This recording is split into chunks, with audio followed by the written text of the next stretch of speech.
भारत माता की, भारत माता की।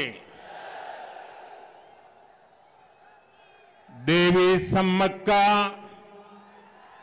सरलम्मा की जय।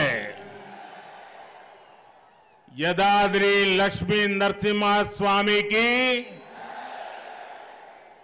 सकल जनसभा को వచ్చిన తెలంగాణ బంధువులు కూడా శుభాకాంక్షలు।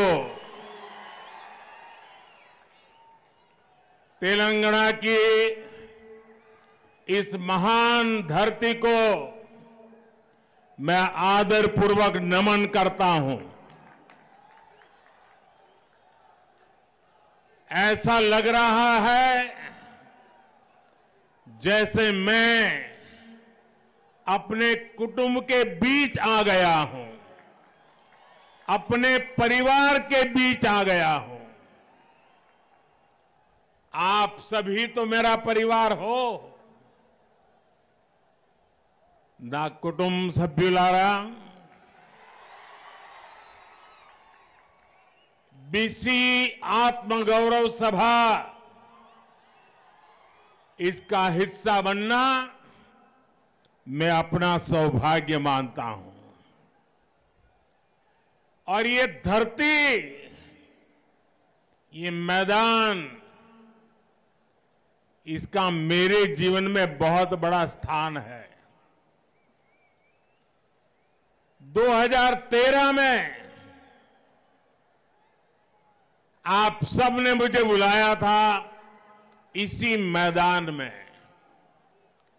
और आप लोगों ने टिकट रखा था कि जो मोदी जी की सभा में आना चाहता है उसको टिकट लेना पड़ेगा, पैसा देना पड़ेगा।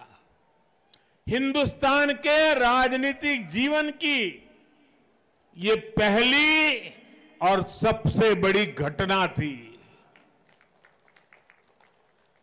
और पूरे विश्व में एक खबर फैल गई, हिंदुस्तान के जन जन में पहुंच गई, और एक प्रकार से इसी मैदान में मोदी को प्रधानमंत्री बनाने की पक्की नींव रखने का काम हैदराबाद ने, इसी मैदान ने, आप लोगों ने किया था। और मैं आज विश्वास से कहता हूं, जिस मैदान से मिले आशीर्वाद, मोदी को पीएम बना दिया, इसी मैदान के आपके आशीर्वाद बीजेपी का पहला मुख्यमंत्री, बीसी मुख्यमंत्री यहीं से बनेगा।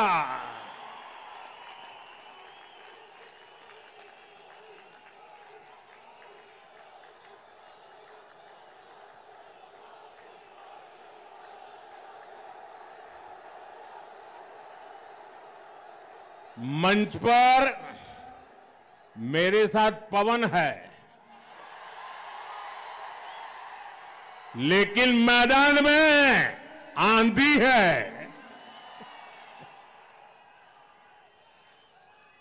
तेलंगाना में बदलाव की जो आंधी चल रही है, उसे इस विशाल जनसभा में भी महसूस किया जा सकता है। आप लोग तेलंगाना के कोने कोने से आए हैं और अपने साथ एक स्पष्ट संदेश भी लाए हैं। तेलंगाना का विश्वास अब बीजेपी पर है। हमारे बीसी साथी हो, गरीब हो, दलित हो, एसटी एससी भाई बहन हो, सभी ने तेलंगाना में परिवर्तन का मन बना लिया है। पिछले 9 वर्षों से यहां तेलंगाना में विकास विरोधी, बीसी विरोधी, एससी एसटी विरोधी सरकार है। इस 30 नवंबर को आप लोगों के पास तेलंगाना की बीसी विरोधी सरकार को उखाड़ फेंकने का बेहतरीन अवसर है। अब तेलंगाना में कमल ही कमल खिले, ये आपको सुनिश्चित करना है। ना कुटुंब सभ्युलारा,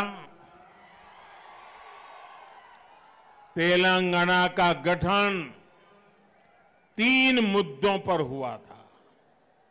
पानी, पैसा और रोजगार, नीलू, निधुलू और नियामकालू, इन तीनों मुद्दों पर जन विरोधी सरकार ने तेलंगाना के लोगों के साथ धोखा हुआ है। अलग तेलंगाना राज्य के आंदोलन में हमारे बीसी भाई बहनों की बहुत बड़ी भूमिका थी। वो आंदोलन में सबसे आगे थे। अलग राज्य के लिए हमारे कितने ही साथी शहीद हो गए थे, लेकिन तेलंगाना बनने के बाद यहां ही सरकार ने सबसे बड़ा धोखा हमारे बीसी साथियों के साथ ही किया। यहां की सरकार ने बीसी हितों की लगातार उपेक्षा की। तेलंगाना में इतनी बड़ी ओबीसी, एससी, एसटी आबादी है, लेकिन उनकी आकांक्षाओं पर बीआरएस ने कभी ध्यान नहीं दिया। वो अपने परिवार में ही लगा रहा। यहां तो बीआरएस की 2 टीमें तो साफ दिखती हैं, एक पर्दे के पीछे सी टीम भी है। ये कांग्रेस का सी है ना, ये सी बीआरएस की सी टीम है। एक कांग्रेस बीआरएस की सी टीम है। बैकवर्ड क्लास की आकांक्षाएं कांग्रेस के भी एजेंडे में शामिल नहीं है। कांग्रेस और बीआरएस दोनों के ही डीएनए में 3 बातें कॉमन है। एक, परिवारवाद, दूसरा भ्रष्टाचार और तीसरा तुष्टीकरण। इन परिवारवादी पार्टियों के संरक्षण में भ्रष्टाचार फलता है, फूलता है और अवसर भी सिर्फ और सिर्फ नाते रिश्तेदारों को ही मिलता है। परिवारवाद की मानसिकता से चलने वाली बीआरएस और कांग्रेस यहां कभी भी किसी बीसी को सीएम नहीं बनने देगी। साथियों, ये एनडीए है, बीजेपी है, जो ओबीसी हितों का सबसे ज्यादा ध्यान रखती है, उन्हें सबसे ज्यादा प्रतिनिधित्व देती है। बीजेपी का हमेशा से ये प्रयास रहा है कि दलित, पीड़ित, शोषित, वंचित, पिछड़े, आदिवासी समुदाय को उचित प्रतिनिधित्व मिलता रहे। जब अटल बिहारी वाजपेयी की सरकार थी और हमें सेवा करने का मौका मिला, तो एपीजे अब्दुल कलाम जी को हमने देश का राष्ट्रपति बनाया। 1996 में जब आदिवासी नेता पीएस संगमा जी का नाम लोकसभा के स्पीकर पद के लिए चुना गया तो अटल जी ने समर्थन का नेतृत्व किया। 2012 में राष्ट्रपति चुनाव में भी बीजेपी ने पीएस संगमा जी के नाम का समर्थन किया। एनडीए ने ही जीएमसी बाल योगी जी को स्पीकर पद के लिए नामित किया था, जो देश के पहले दलित लोकसभा अध्यक्ष बने थे। जब बीजेपी को अवसर मिला तो उसने दलित समुदाय से रामनाथ कोविंद जी को राष्ट्रपति बनाया। जब बीजेपी को मौका मिला तो उसने आदिवासी समुदाय से द्रौपदी मुर्मू जी को राष्ट्रपति बनाया। और यही मैदान है जिसने आदेश दिया था आप लोगों ने, और जब पूर्ण बहुमत बीजेपी को मिला और देश में पूर्ण बहुमत वाली सरकार का पहला ओबीसी प्रधानमंत्री बनाने का आपने मुझे अवसर देकर के एक ओबीसी का सम्मान किया था। और जैसे इसी मैदान से पूर्ण बहुमत वाली सरकार का ओबीसी प्रधानमंत्री पहली बार बना, पूर्ण बहुमत वाली सरकार का बीजेपी का सीएम भी ओबीसी पहली बार यहां बनने वाला है।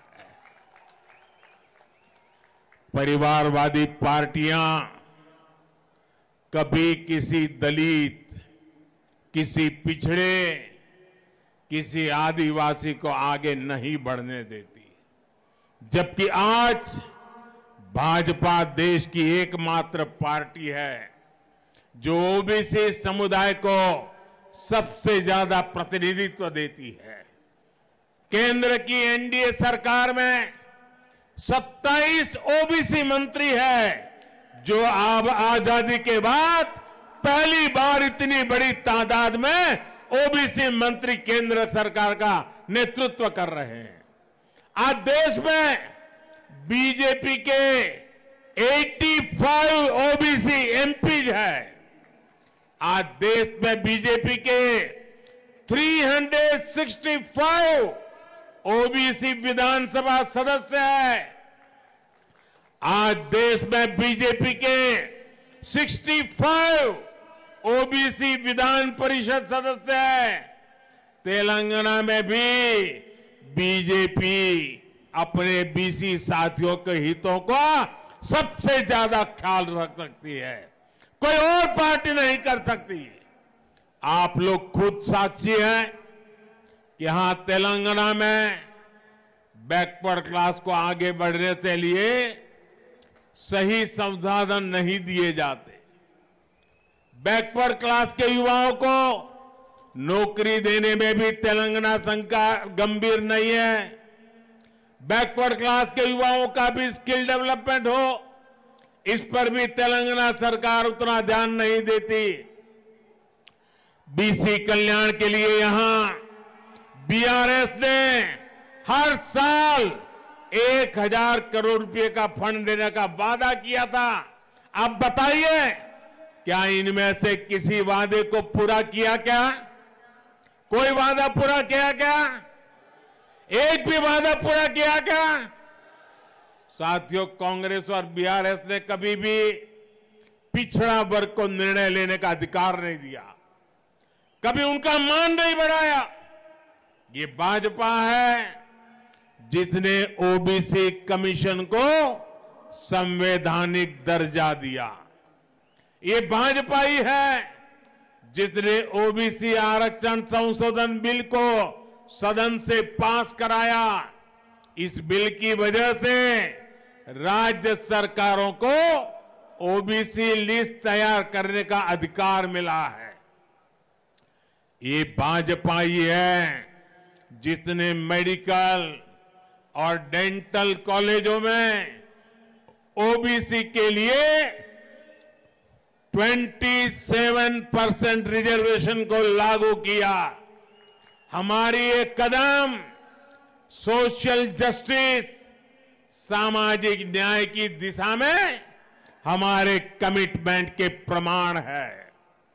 जब हम गांवों में महिलाओं के सम्मान के लिए करोड़ों शौचालय बनवाते हैं, जब हम करोड़ों महिलाओं को धुएं से मुक्ति दिलाते हैं, जब करोड़ों गरीबों को अपना पक्का घर मिलता है, जब करोड़ों गरीबों तक पक्की सड़कें पहुंचती है, जब करोड़ों लोगों को 5 लाख रुपए के मुफ्त इलाज की गारंटी मिलती है, तो इसका बहुत बड़ा लाभ बैकवर्ड कम्युनिटी को ही मिलता है। समाज के हर वर्ग को आगे बढ़ाने, सम्मान के साथ जीने और न्याय पाने का अवसर मिले, यही भाजपा का प्रयास है। इसलिए आज बीसी, एएससी, एसटी, गरीब, वंचित, शोषित वर्ग का हर व्यक्ति भाजपा के संकल्प के साथ खड़ा है। साथियों, हमारे बीसी समुदाय में बहुत बड़ी संख्या में विश्वकर्मा भाई बहन भी आते हैं।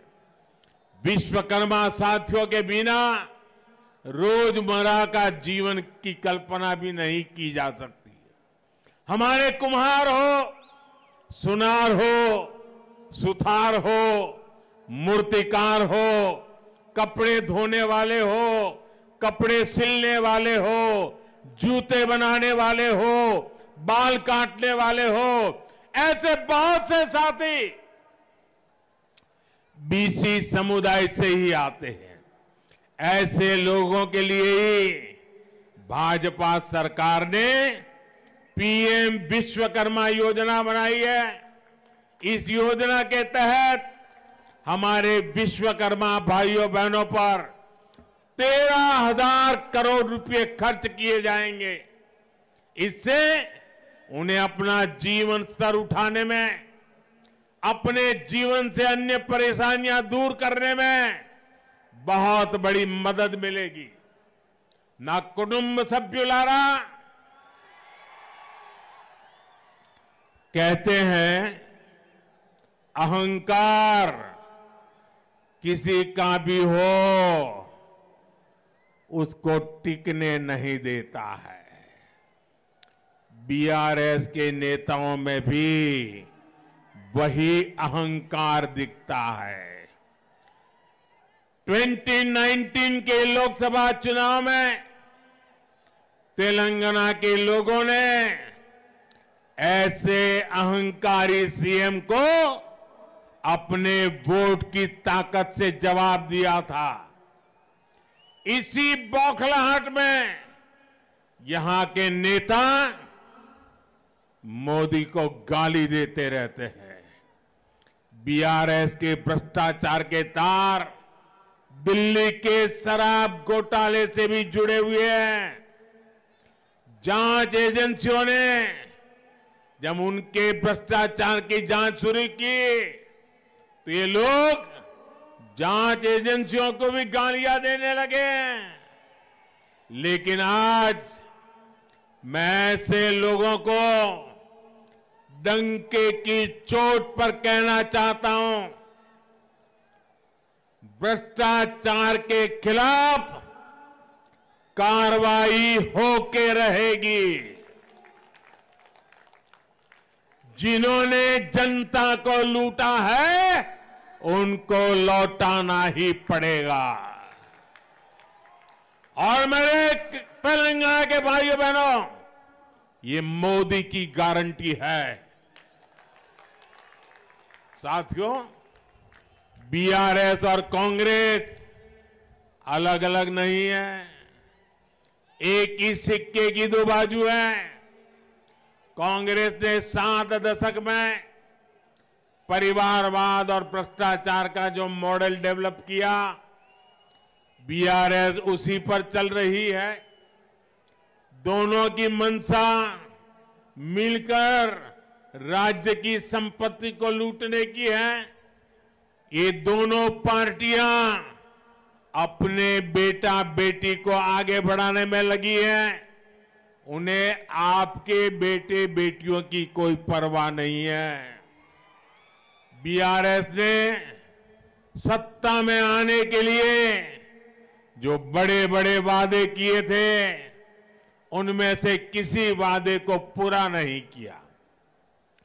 तेलंगाना की सरकार ने युवाओं के साथ सबसे बड़ा विश्वासघात किया है।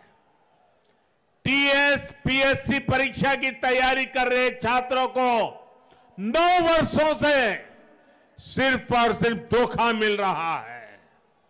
छात्रों ने वर्षों तक परीक्षा होने का इंतजार किया और जब परीक्षा का ऐलान हुआ तो पेपर लीक हो गया। बीआरएस की नाकामी ने तेलंगाना की एक पूरी पीढ़ी का भविष्य बर्बाद कर दिया।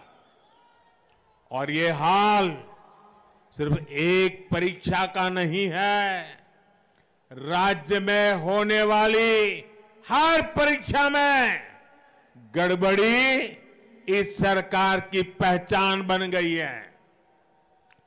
आज युवा पूछ रहे हैं, बीआरएस के रोजगार के वादे का क्या हुआ? हर महीने बेरोजगारी भत्ता देने का वादा करके बीआरएस ने इस वादे को भी पूरा नहीं किया। आज भी तेलंगाना में टीचर्स के हजारों पद खाली है और हजारों स्कूल तो ऐसे हैं जहां सिर्फ एक टीचर है।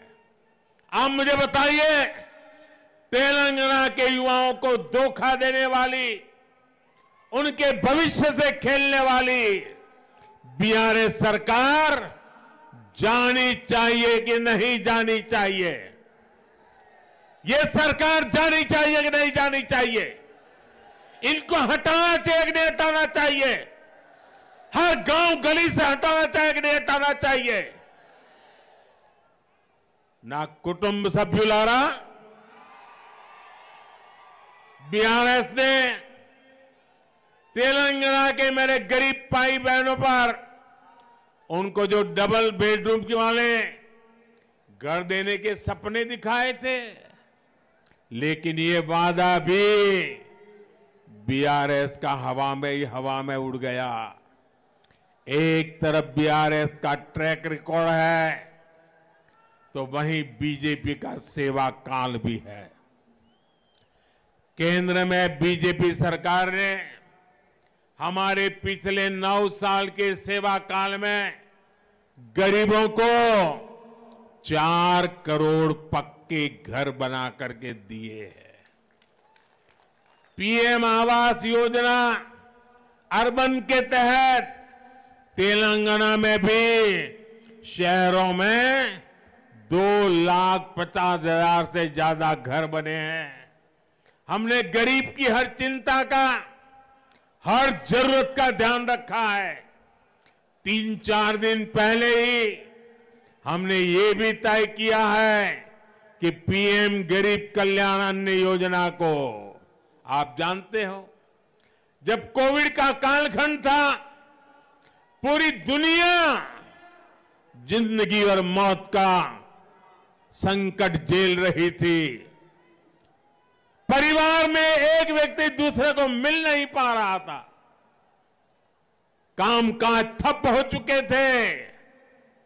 तब गरीबी से निकला हुआ मोदी, जो गरीबी को भली भांति जानता है, समझता है, गरीबी को जी करके आया है, उसने तय किया कितना ही संकट क्यों ना आ जाए, मैं गरीब के बच्चों को भूखे नहीं सोने दूंगा।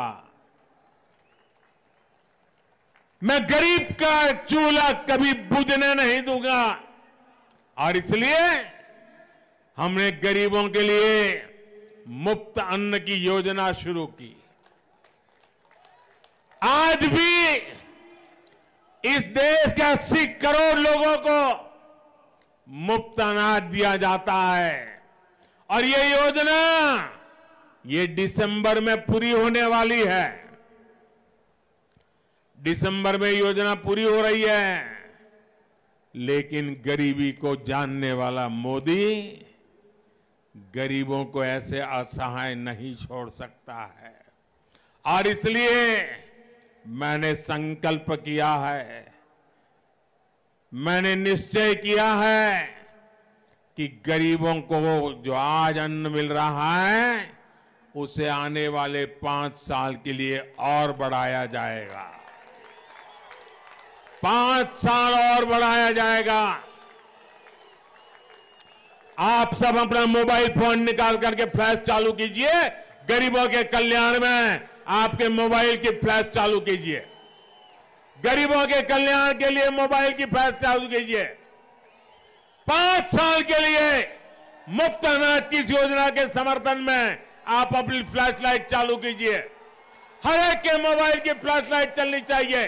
ये गरीबों के कल्याण के लिए है। ये मोदी की गारंटी का समर्थन है। ये मोदी की गारंटी का समर्थन है। गरीबों का कल्याण ये हमारे दिलों में है और इसलिए इतना बड़ा जन समर्थन मिल रहा है। मैं आपका बहुत बहुत आभारी हूं। बोले भारत माता की, भारत माता की। यानी ये गरीबों को मुफ्त राशन की योजना अब आने वाले 5 साल और चलेगी। इसका लाभ तेलंगाना के भी लाखों गरीबों को मिलेगा। साथियों, बीआरएस ने राज्य के किसानों के साथ भी विश्वासघात किया है। 1 लाख तक का लोन माफ करने का वादा करके यहां की सरकार ने जो खेल खेला है वो यहां के किसान अच्छी तरह समझते हैं। उसने किसानों को मिलने वाली कई तरह की मदद भी बंद कर दी है। ये भाजपा सरकार है जो अपने किसान भाई बहनों के हर हित का ध्यान रखती है। पीएम किसान सम्मान योजना के तहत हमने यहां के किसानों को 9,000 करोड़ रुपए सीधे उनके बैंक खातों में भेजे हैं। इससे तेलंगाना के 35 लाख किसानों को सीधा फायदा हुआ है। इसमें बड़ी संख्या में बैकवर्ड कम्युनिटी के किसान शामिल हैं। साथियों, आज तेलंगाना के लोगों के साथ ही पूरा देश 2047 जब देश आजादी के 100 साल मनाएगा, हम विकसित भारत का लक्ष्य लेकर के मैदान में उतरे हैं। इसीलिए काम कर रहे हैं। भाइयों बहनों, आप इतनी बड़ी तादाद में आए, इस मैदान ने मुझे फिर से एक बार उसके प्यार का एहसास करा दिया है, उसके आशीर्वाद की ताकत का एहसास करा दिया है। तेलंगाना का तेजी से औद्योगिक विकास हो, यहां के नौजवानों को रोजगार मिले, इसके लिए बीजेपी सरकार प्रतिबद्ध है। बीजेपी सरकार हर क्षेत्र में तेलंगाना के विकास के लिए काम करेगी। इसके लिए तेलंगाना में डबल इंजन की सरकार जरूरी है। तेलंगाना में भाजपा सरकार बनाने के बाद बीसी गौरव को बढ़ाने के लिए ठोस कदम उठाए जाएंगे। भाजपा हमेशा आपके विश्वास को मजबूत करने का प्रयास करेगी। विश्वास की इस लहर को आप तेलंगाना के जन जन तक, कोने कोने तक लेकर के जाइए। आप इतनी बड़ी तादाद में आए, नौजवानों का जो मैं जोश देख रहा हूं, मैं साफ देख रहा हूं, तेलंगाना में बीजेपी की सरकार बनाने का आपने फैसला कर लिया है। मेरे साथ बोलिए, भारत माता की, भारत माता की, भारत माता की जय। आप सबका बहुत बहुत धन्यवाद।